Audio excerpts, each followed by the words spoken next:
Hai, welcome to my channel. Dan untuk kali ini kita udah berjanji ya kalau saya ingin memberitahukan bagaimana caranya untuk menyeting OBS dengan benar. Jadi kita akan langsung aja ke videonya. Oke, yang pertama kalian harus gunakan yaitu adalah OBS Studio yang bisa kalian download di link yang sudah saya kasih di deskripsi. Setelah kalian install, kalian harus pertama kalinya untuk menyeting di OBS karena itu sangat mempengaruhi kualitas dan juga performa dari OBS. Jadi kita akan langsung aja ke settingan OBS yang ada di kiri atas. Oke, setelah itu kalian pilih setting. Atau kalian bisa langsung ke arah sini ya, setting. Nah, di sini ada tampilan setting baru atau Windows baru yang bisa kita edit sesuai dengan spesifikasi PC kalian atau laptop kalian. Oke, untuk general sendiri sebenarnya ini tidak perlu di otak-atik. Kalian langsung aja skip ke stream.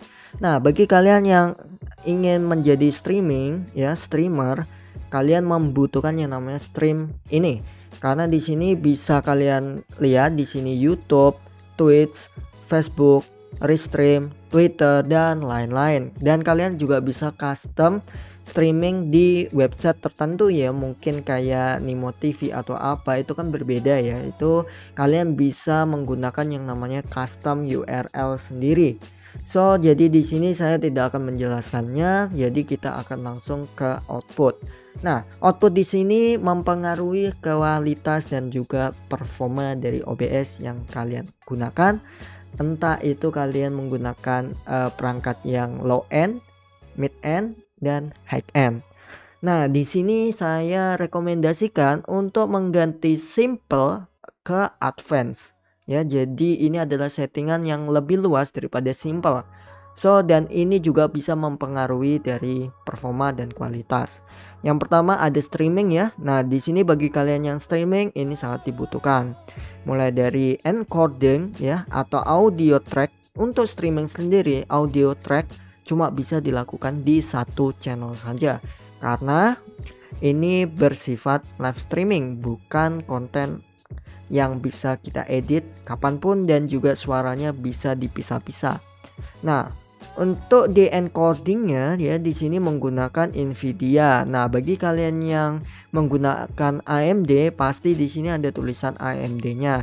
Kalau menggunakan Nvidia pasti ada tulisan Nvidia. Pastikan menggunakan itu. Kalau menggunakan X264 ini biasanya yang laptop atau PC yang belum ada VGA-nya, dia menggunakan CPU kalian untuk encoder yang dimana itu sangat berat dan kualitasnya tidak sebagus kalau kalian memiliki VGA. Di sini ada rescaling output. Oke, untuk ini kita akan skip ya, karena di sini rescaling ini menurut aku ada tempatnya sendiri. Nah, setelah itu ada rate control ya. Di sini CBR, CKP, VBR, lossless ya. Ini saya menggunakan CBR dan untuk bitrate-nya sendiri ya. Untuk internet kalian itu disesuaikan dengan Mbps internet kalian di rumah. Kalau di tempat aku 20 Mbps, tapi untuk uploadnya 10 Mbps. Jadi kalau 10 Mbps ya itu adalah 10.000 kbps. Nah, yang saya gunakan adalah 7.000. Ini bagi yang untuk live stream ya. Terus di sini keyframe-nya 2, terus presetnya quality saja, jangan max quality. Meskipun kalian memiliki yang namanya VGA kuat ya, jangan pernah sampai max quality karena menurut aku membuang-buang kekuatan dari GPU-nya ya, sayang juga.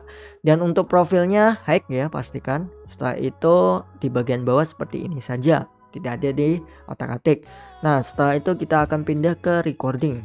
Ini adalah salah satu menu untuk recording atau rekaman. Di sini ada standar ya. Di sini tipenya pilih yang standar. Terus ada recording pad ya, kalian pilih di mana kalian akan simpan. Setelah itu pastikan formatnya MP4 karena MP4 ini sangat mendukung di seluruh editor aplikasi ya. Dan juga MP4 lebih kecil untuk size-nya tapi kualitasnya cukup bagus gitu ya. Nah, setelah itu audio track. Nah, di sini audio tracknya bisa 2 ya, bisa 3, bisa 6 ya. Nah, maksudnya di sini apa? Nah, kalau misalnya di track 1 kalian itu menggunakan audio ya, audio Windows yang biasanya untuk main ngegame itu suara gamenya masuk di situ, atau suara musik atau apapun bisa di nomor 1. Jadi dengan adanya track kedua kalian bisa memisahkan mic kalian tanpa bercampur dengan suara-suara lain yang gampang nantinya bisa diedit. Jadi dia bakal bisa bertumpuk tracknya seperti ini. Jadi track 1 untuk ini, track ini untuk mic, track ini untuk game, track ini untuk di Discord atau apapun itu kalian bisa pisahkan. Jadi pas edit kalian tidak kesusahan. Oke. Nah, setelah itu ada encodernya Nvidia lagi ya. Kita pastikan menggunakan Nvidia atau AMD. Oke. Nah, setelah itu di sini menggunakan Red Control CBR lagi ya. Dengan bitrate 10.000. Nah, di sini sebenarnya kalian bisa menggunakan apapun itu bitrate-nya. Nah, kalau bisa sih 10.000 udah cukup. Nah, bagi kalian yang low end, pastikan kalian menggunakannya di 5000 kbps ya, atau lebih kecil dari itu. Tapi kalau terlalu kecil bakal pecah-pecah, bakal buram dan selainnya. Kalian pastikan pas dengan spesifikasi yang ada di kalian ya, atau spek yang di perangkat kalian cocoknya di mana. Nah, di sini karena saya menggunakan yang 10.000 sebenarnya minimalnya sih 20.000 ya. 20.000 dan maksimal ya jangan lebih dari 50.000 gitu ya, itu cukup berat dan memang gambarnya bagus tapi kadang memperberat proses yang kita akan lakukan. Nah, setelah itu di sini ada preset ya, quality ya, kurang lebih seperti yang tadi, dan itunya profilnya height juga. Nah, setelah itu kita akan pindah ke audio.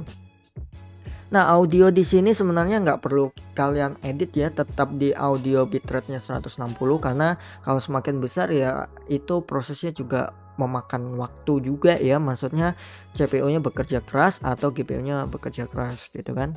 Nah, setelah itu di sini ada replay buffernya, ini tidak perlu di otak-atik juga ya, nggak perlu dicentang. Kita akan masuk ke audio. Oke, di sini generalnya 48 Hz itu udah cukup ya, atau 44,1 kHz ini udah cukup. Setelah itu channelnya stereo ya, pastikan stereo. Setelah itu ada desktop audio, di sini kalian boleh pakai default atau menggunakan speaker ya, ini speaker ini, tapi saya sarankan default aja untuk desktop audionya. Setelah itu mic-nya ya, kalian bisa menggunakan mic apapun itu. Kalau misalnya kalian punya mic 2 ya tinggal dipisah seperti ini ya. Nah, karena di sini saya cuma pakainya satu karena belum perlu ya untuk 2 mic, kita akan disable aja. Nah, di sini terus ada meternya phase ya. Sampai ke bawah ini kalian nggak perlu otak-atik ya settingannya, tetap default aja dari OBS. So, kita akan pindah lagi ke video. Oke. Nah, video yang ini yang saya maksud ya, rescaling yang ada di streaming atau di recording. Oke. Nah, di sini pastikan kalian penyesuaian dari spek yang kalian pakai. Kalau kalian punya spek yang rendah, pastikan kalian menggunakannya di 720 aja udah cukup. Oke ya, kalian ganti aja ke 720, jangan lebih.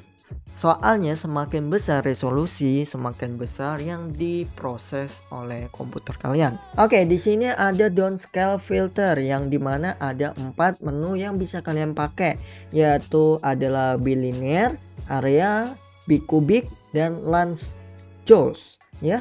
Nah, yang di sini memiliki perbedaan masing-masing ya, dimana kalau bilinear ini biasanya faster ya.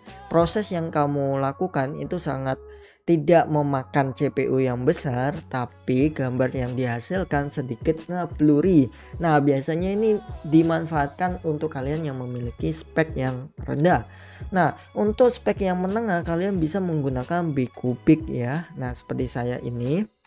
ini udah termasuk yang terbaik dan juga blurnya juga tidak terlalu terasa gitu ya untuk di mata.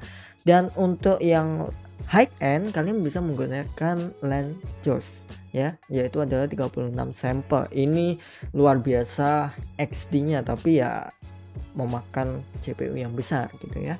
Nah, di sini terus ada common FPS yang dimana kalian harus menggunakan yang 30 fps ya, apalagi yang spek rendah gitu ya, karena semakin tinggi FPS-nya semakin berat dan kalian bakal kerasa kalau misalnya kalian mengedit video kok patah-patah, nggak lancar gitu pada saat preview di editor aplikasi.